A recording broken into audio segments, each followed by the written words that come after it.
After a couple of tough days across town, the Yankees are back in the Bronx to take on the Kansas City Royals. Reinforcements have arrived. The Yankees' debut of Andrew Benintendi was tonight. My recap, your reactions, coming up next. This is Yankees Game Night.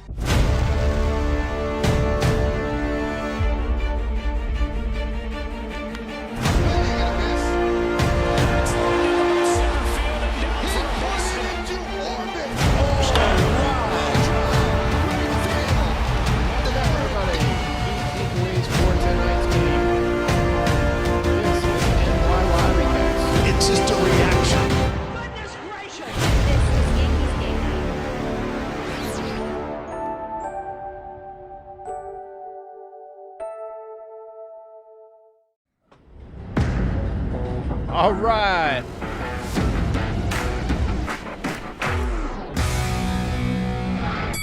How's it going, everybody? Yankees finally get back in the win column. They had lost 10 out of their last 15. And this was one of those games where, it could have gone either way. We almost had a very different post-game recap. Looks like my light's a little messed up there. There we go. Get the lighting back. The Andrew Benintendi era has begun for the Yankees. Round of applause for Andrew Benintendi. Looks good in pinstripes. Last time that we had a postgame, last night, the trade broke about 15 minutes into the recap. So keep an eye on Twitter. Keep an eye on the postgame. If something goes down, let me know, and we'll talk about it live on the air. Bob Costas once said that the toughest game to recap is one in which there doesn't have to be much action. There's no runs scored. There's not a lot of great plays. And he's right. This was a tough one. Jameson Taillon was on the mound tonight. He was really good. He walked the leadoff man for the second start in a row. And that's something he usually doesn't do. He's got great command, but right out of the gate, he didn't look real sharp. It was kind of the residue of his recent struggles, and I was kind of worried. But he kind of settled down about halfway through the first inning, struck out 2 in the inning, went on to throw 6 really sharp innings tonight, and got a no decision. But 8 strikeouts, no runs, 2 walks. Really, really good outing for him. Yankees offense was still on summer vacation. They didn't get their first hit until the bottom of the 4th, an opposite field single from Gleyber Torres. Joey Gallo was back in there. I would have thought for sure he would be off the roster today with the addition of Benintendi. The crowd has been merciless on him. He struck out 3 more times tonight. They're booing him out of this town, man. I don't care if he hits 5 home runs tomorrow night. The crowd is never going to let him relax at this point. If I were him, I would take up a new profession. Sell some timeshares or something. He's done as a baseball player, in my opinion. And the league's got him figured out. Just pack it in. Ron Marinaccio was great again tonight. 2 perfect innings. He's got a 19-inning scoreless streak. His ERA down to 1.96. Clay Holmes was not his best tonight, but he shut it down in the 9th to set things up for Aaron Judge. That ball is high. It is far. It is gone.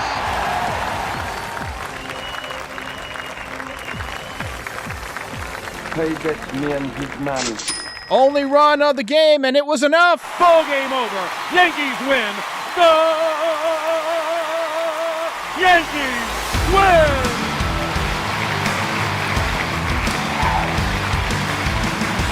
All of that, please.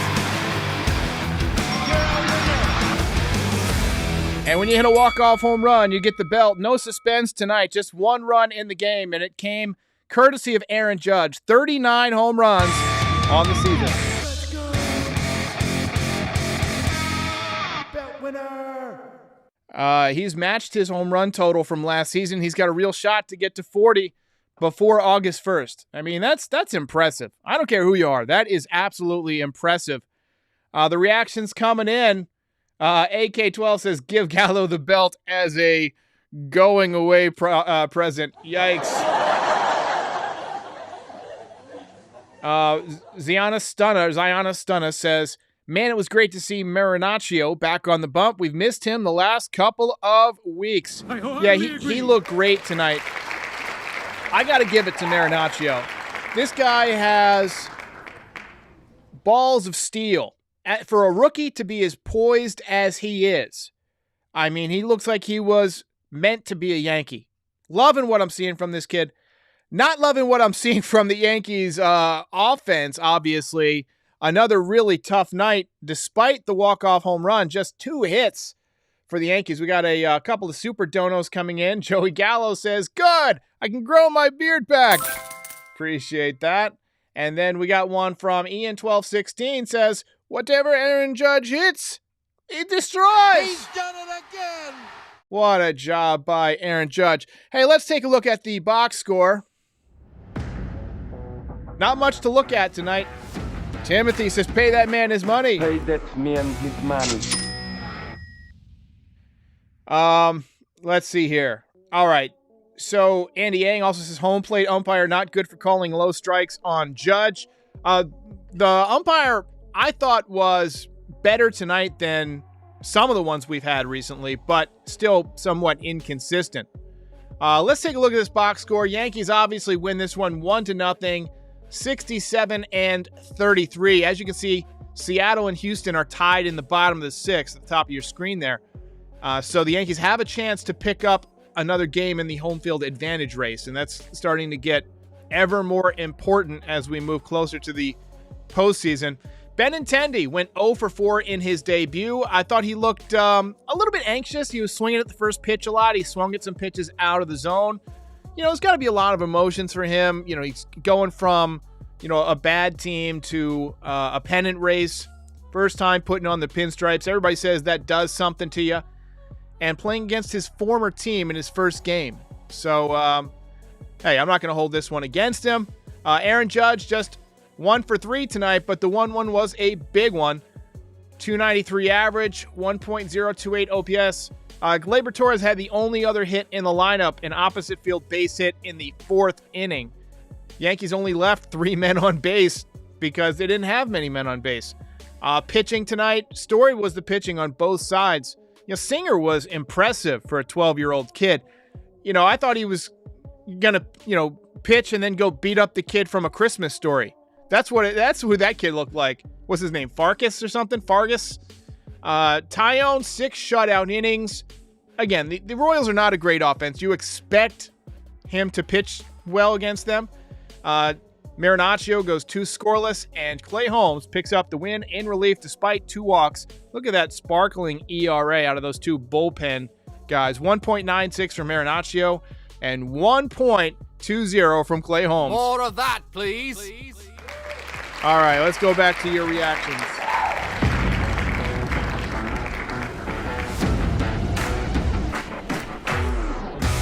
Gary Wanamaker, member of the channel, says, what is your prediction for who the Yanks will trade for? I really think that they're going hard after Castillo. The reports today were that the Yankees are very interested in Castillo, but that the Reds are kind of in wait-and-see mode, just seeing if they'll get a better offer. They've got no incentive to trade him between now and Tuesday, right? I think Cashman struck when the iron was hot to get Benintendi, and I think he'll try and wrap up any other moves that he can over the next several days. I'm still hearing Juan Soto's name thrown out there by Yankees fans, by pundits. I think getting Benintendi kind of rules that out, right? I mean, but you never know. They are the Yankees, right? And if you want to protect yourself against Aaron Judge leaving in free agency, maybe it's a good idea to go out and get him. Lori C says Benny is still booked in the KC team hotel. I mean, it makes sense. Hopefully he'll get an apartment somewhere in Manhattan pretty soon. Texas says Benny should not try too hard. I think that's pretty good advice for everybody in every situation in life. Just kind of, go with the flow. Don't put too much pressure on yourself. I'm just getting into golf. And I found that when I take a more relaxed swing, I play better. And when I try and force it, I play worse.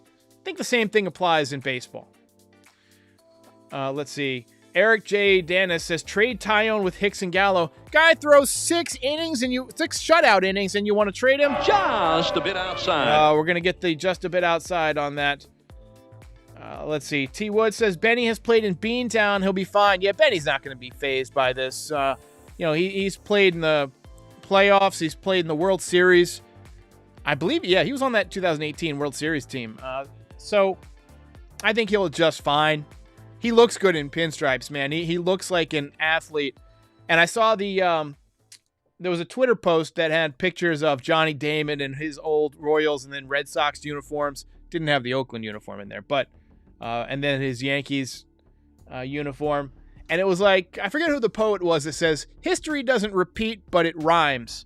Benintendi's kind of a similar player, speedy contact outfielder, began in Boston and went to Kansas City. For Damon, it was the other way. It was Kansas City, and then it was, I believe, Oakland next, and then it was Boston, and then it was the Yankees. Orlando Rodriguez says, I expect Gallo to be DFA'd once Stanton comes back. If Stanton was healthy, Gallo would be looking for a new job. So Stanton won't be back for a couple of weeks. I think Gallo will be moved before then. Now, I was shocked that the Yankees opted to keep Gallo and send Tim LeCastro down, because to me, Tim LeCastro is a more valuable weapon. Not only can he play all 3 outfield positions, but you can use him as a pinch runner to swipe bags, to play small ball. And he's shown a little bit of pop. He's got a couple of home runs this year. I think he's got an 801 OPS. But he's going down to AAA.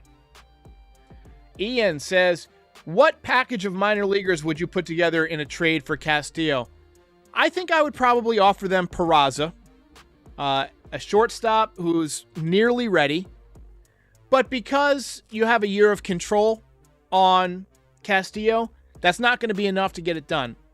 So maybe you mix in a couple of more mid-level prospects, probably somebody like a Trey Sweeney, maybe who's a little bit further down the trough in terms of prospects, but he's still a good, former first-round draft pick.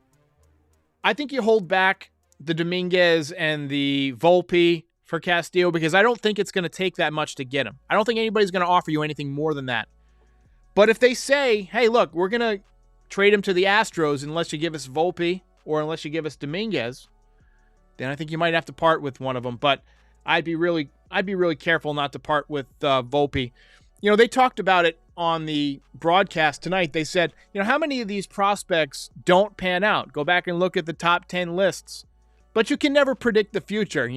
Aaron Judge was only a top 1 or 2 prospect a couple of years. He was mid-level a few years, but he really turned it around. He got better. He had his swing changed, and he's so strong that he became this behemoth, as we see hitting the long home run tonight. So you never know. You draft for tools, and you hope to develop another tool or two, and you hope to develop the baseball skills. So it'll be interesting to see what they do. Craig Miller says, when does the next trade occur? This weekend? It could be any time. Nobody was expecting it last night. Wayne Wilcox says, will the Yankees be the first to 70 wins? I hope so. They got 67 now. And I believe they have the most wins in Major League Baseball. I haven't looked to see what the Dodgers have done recently. Let's take a look at who's doing what. So the Yankees have 67. Astros have 64. And the Dodgers have 65. Mets have 61. So the Yankees right now are in prime position. They got a plus 197 run differential, playing KC tomorrow again. So, KC's not a great team. They are 39-60. That's a 394 win percentage. So the Yankees should be able to have their way with them. Ariadna says, the only hate I'll accept is Gallo's. Man, we got to just talk about Gallo. How much is enough? At what point will the Yankees decide that they've seen enough of Joey Gallo? How many times does this guy have to strike out? This guy should get a renewable energy credit for as much wind as he generates. It might be time to take up another vocation. I know that sounds like a joke. I know it sounds like, I'm saying he sucks at baseball and he should do something else. But honestly, he can't do this at the major league level. You can't strike out this much. You can't hit 159 and be taken seriously. You can't. I'm sorry. If I were Joey Gallo, I would figure out some other thing that I like to do in life and pursue it. Because baseball is not for everybody. Right? Oh, it's just getting so difficult to watch. T. Wood says, I trust the Yankees on Florial, but regardless, anything is better than Gallo. So what Woods is referring to is, Estevan Florial's putting up pretty good numbers in the minor leagues. I can go look it up real quick.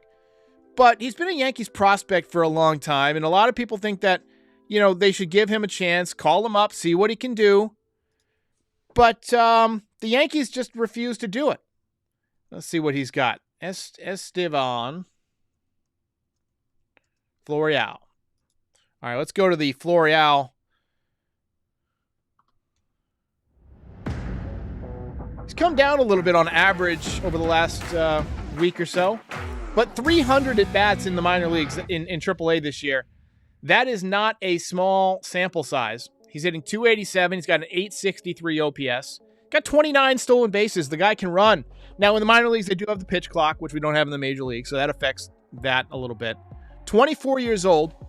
The metrics just must not be good for him. The exit velocities or whatnot. 12 home runs isn't amazing, but it's as many as Joey Gallo's got, Anthony Volpe apparently had a couple of home runs tonight.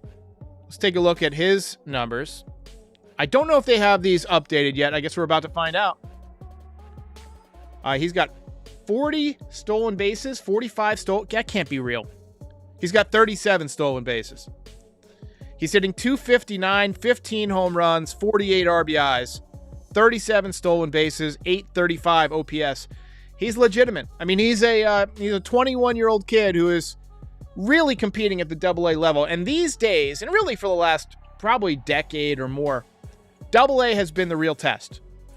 AAA is a lot of like quadruple A players. I know that sounds weird, but it's a lot of guys like the Mike Fords and the guys who, hit well in the minor leagues, but don't do well in the major leagues. Miguel Andujar. Same goes for pitchers. It's a lot of guys who kind of bounce around. Guys who are trying to rehab from injuries, but maybe have some major league experience and things like that. But AA is where you put your top prospects. And Anthony Volpe is really, really playing well. Now let's take a look at AAA and get a look at Oswald Peraza. He's another guy that has been thrown out there in trade rumors a lot because he is a top prospect, hitting 258 with 13 home runs and 24 ribbies now, 775 OPS on the season. Continues to improve month after month. Last year he had really good numbers. He's probably going to match those power numbers. He's trending slightly upwards in terms of home runs, but that was with 3 different teams. 24 stolen bases and just 3 caught stealing. So, these guys are running the bases with reckless abandon. Maybe not reckless, but they're running the bases very aggressively in the minor leagues, which is something that I love to see. I like that part of the game coming together. Let's take a look at Trey Sweeney, the other first-round draft pick that the Yankees just made, and see how he's doing. He's also playing at Hudson Valley with Jason Dominguez, who we'll look at in a second. Sweeney's hitting 240 with 10 home runs and 43 RBIs. Again, 19 stolen bases, 287 at-bats. So you project that over a full season, and it's probably like a 20-plus home run season, OPS creeping back upwards. He got off to a slow start, too, and he had some injury issues. He was removed from a game last week because of heat. Let's take a look at what the Martian's doing. Let me know if there's anybody else you guys want to look at. Let's see here.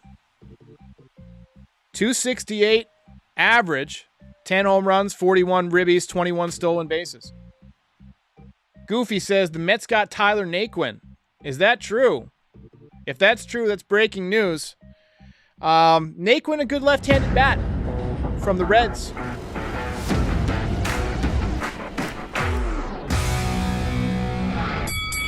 Ian says he figured that Dominguez would be past high A at this point. Now, he probably would have been if it weren't for COVID. COVID really threw him off because he should be a year ahead at this point. He really should be in Double-A by age 19. We were counting on him to be to be a little bit more advanced. Everything we heard was that he was more advanced than the guys like Mike Trout and Bryce Harper at the same age. But COVID just crushed that entire season. There was no minor league season that year. And one thing that people don't realize is that Jason put on like 20 or 30 pounds during COVID season. He got out of shape, and that's on him. But if you look at him this year, he's much more svelte. He's much more in shape. And I'm really starting to believe in him. I mean, I've always believed in him as a prospect, but I'm really starting to think that he's starting to take off, and you're going to see that accelerated upward trend from him. Okay, so we have the trade. This is from James Squid. Says, Mets to acquire Tyler Naquin and Phillip Deal from the Reds. So the Reds are starting to unload players. I'm guessing that Castillo might be next. AJ says, did you see that Jason Dominguez changed his number to 12? I did not see that, but thank you for the dynamite drop-in. So let's take a look at the highlights in full screen. This is something new that we're doing. There's not a lot of them tonight. I was hoping we'd have more highlights. Jameson Taillon with the fastball at 95. He was dealing all night. He had the slider working. This is Benintendi taking the called strike 3. It's a little bit blurry there. 94 inside, gets the call. This is another one. He gets the call outside. The umpire was inconsistent tonight, but he was consistently inconsistent for both sides. Gets the strikeout swinging there. Gets the fastball at 96 on the outside corner. 8 strikeouts for him. This one, he dotted the very corner, 95. Another one below the zone. So you can see how this umpire gets credit for being a pitcher's umpire. And then Aaron Judge with the fastball right down the middle and destroys it for the walk-off home run. Let's hear it for Aaron Judge. Little new feature. Riley Moore says, one highlight. You are not wrong, my friend. You are not wrong. Hyphen Dinero says, good to see Taillon bounce back effectively. Absolutely. You know, I get that it's not a great team, but you really wanted to see him pound in the zone. You wanted to see him throwing strikes. You wanted to see the crispness of the slider and the curveball coming back. And both of them look good tonight. But also the umpire was terrible. But we will take it. We will take it. One more time from John Sterling. Ball game over. Yankees win. The Yankees win. Samantha says, how did you even find more than one highlight in this snooze fest? Shout out to Frankie Baseball, my highlight guy, saver of lives. I'll see you tomorrow.